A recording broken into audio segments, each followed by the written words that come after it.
Action की बात करेंगे। एक बार पहले अनिल जी से बाजार के एक्शन को समझ लेते हैं। सर सुस्त है बट गिर भी नहीं रहे। नहीं, मार्केट सुस्त है। हाँ। आपका मूड बढ़िया है। मैं तो एकदम फर्स्ट क्लास हूँ। तो सर अच्छे मूड में है, मार्केट थोड़ा डल मूड में है सर।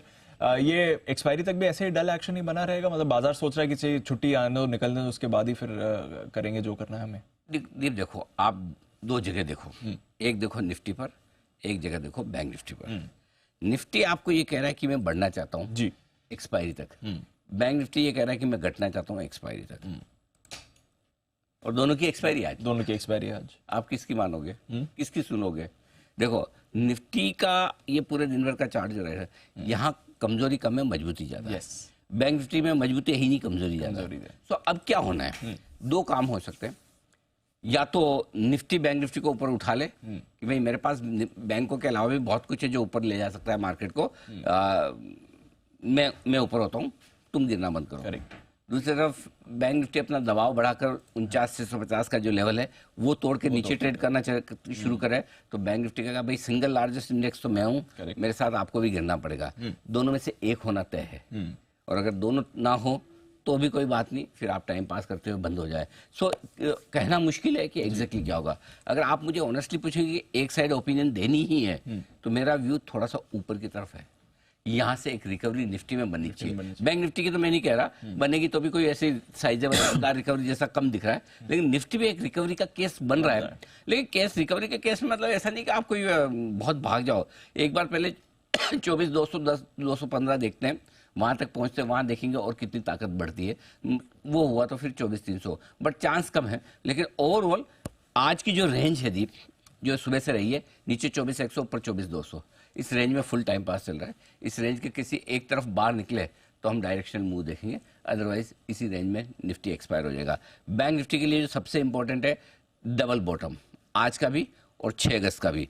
आपने 49,650 पर डबल बॉटम आज बनाया है, जहां से आप दूर नहीं, रिस्क में 75 पॉइंट ही दूर है, वो नहीं टूटना चाहिए। उसके नीचे जाकर अगर आप ट्रेड करते हैं, बंद होते हैं, तो फिर ज्यादा कमजोरी बढ़ेगी। इसलिए आज की स्ट्रेटेजी जो मैंने बनाई बड़ी इंटरेस्टिंग है। भले ही आपको सीमित दायरे में बाजार दिख रहा है, लेकिन फिर भी जानना समझना जरूरी है। पॉइंट नंबर 1, बाजार वाली सीमित दायरे में हो, लेकिन छुट्टी के मूड, छुट्टी कल है, बाजार आज ही छुट्टी के मूड में पूरा आपको नजर आएगा।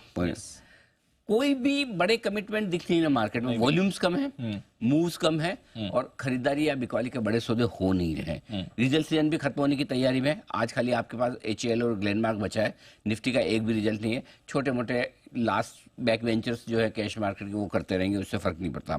लोअर लेवल पे आपको सपोर्ट मिल रहा है, घरेलू फंड्स की खरीदारी है जो घटने नहीं दे रही है बाजार को।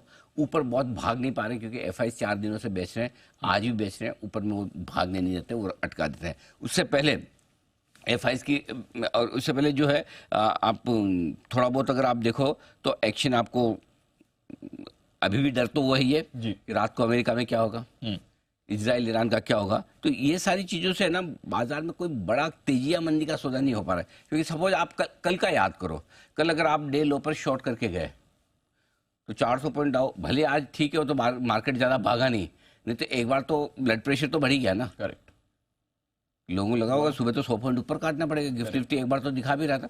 सो इतना आसान नहीं है लाइफ में पैसा बनाना, न लॉन्ग साइड पे न शॉर्ट साइड पे, ये मार्केट ही ऐसा है। इसलिए आज भी लोग है ना, कोई ज्यादा कमिट नहीं करना चाहता, न लॉन्ग न शॉर्ट। लॉन्ग वाले डरते हैं कल की छुट्टी है, अमेरिका गिर गया तो, इजराइल ईरान का कुछ हो गया तो, FIs तो बेच रहे हैं, क्यों लेके जाऊं। शॉर्ट वाले सोचे यार एकदम नीचे के लेवल पे है, यही तो डबल बॉटम बनना है, यहीं से अगर घूम गया तो फिर फंस जाएंगे। 2 दिन में अगर दोनों दिन US ने फाड़ दिया ऊपर, तो ईरान इजराइल की कोई खबर आई नहीं, लड़े नहीं, तो सबको वो तो बहुत हो रहे हैं। तो इसलिए ना किसी को कुछ बड़ा करना नहीं, शांति से बैठना है। अब आइए लेवल दे दूं, निफ्टी की जो ट्रेडिंग रेंज दिख रही है वो 24,000 24,300 की दिख रही है, नीचे 24,000, और बीचों बीच में आप ये देख लीजिए ट्रेड करता हुआ दिख रहा है। बैंक निफ्टी के लिए 49,650 आज के लिए बड़ा इंपॉर्टेंट सपोर्ट लेवल है। डबल बॉटम वहां लगा है, अगर उसके नीचे गए तो कमजोरी बढ़ेगी, और 50,000 के ऊपर निकलेंगे तो ही मजबूती का पहला संकेत आता दिखेगा। अब आइए आपके फेवरेट जो 2 हैं, मिड कैप, स्मॉल कैप और पीएसयूज। पीएसयूज में खरीदारी थोड़ी हो नहीं रही, थोड़ा सा सेक्टोरल शिफ्ट होता हुआ दिखा है। जैसा आपने देखा आज आईटी फिर से रुझान में आता दिखा है। तो मुझे लगता है आईटी वाईटी तरह के शेयर जो है थोड़े वहां पर खरीदारी हो रही है, इसलिए पीएसयू ठंडे। और दूसरा mid cap small cap share, ऐसा नहीं कि बिकवाली बहुत ज्यादा है, लेकिन किसी को लेना नहीं है, अभी लेने का मूड कम हो रहा है। Mid cap small cap share में तो किसी का लेने का मूड कम हो तो ही ये कमजोर हो जाते हैं, तो वो प्रॉफिट बुकिंग आपको आते हुए दिख रही है। ये अब तक का पूरा मूड माहौल है बाजार का। बचा सवाल 1.5 घंटे का। निफ्टी थोड़े थोड़े रिकवरी के संकेत दे रहा है। तो मैं निफ्टी पर ज्यादा बेरिश नहीं हूं, लेकिन बैंक निफ्टी पे कंफर्ट कॉन्फिडेंस नहीं आ रहा है। थोड़ा सा बैंक निफ्टी एक बार है ना 49,800 को पार करके टिके 49,825, तो ये भी थोड़ी तेजी दिखा देगा और तब निफ्टी आपका 24,200 215 तक चले जाएगा। तो मुझे लग रहा है एक चांस लेना चाहिए निफ्टी को ऊपर की तरफ जाने के लिए आखिरी 1.5 घंटे में। निफ्टी को एक चांस लेना चाहिए। ठीक है सर। आईटी और ऑटो का तो सपोर्ट आ ही रहा है, तो एटलीस्ट बैंक्स कमजोर हैं बट बाकी सेक्टर्स आपको संभालने के लिए तैयार है सर। ऑटो के सपोर्ट में एक चीज जो मुझे दिख रही है जिस पर फोकस करना चाहिए, वो हीरो मोटो को शायद मेरे ख्याल से कुछ रिसर्च भी लेके आया है। Yes sir. तो तैयार है या थोड़ी देर लगी? चलिए पहले आप एक बार वो कर लीजिए, तो उसके बाद अपन उसमें भी सोचते हैं कि क्या करना है।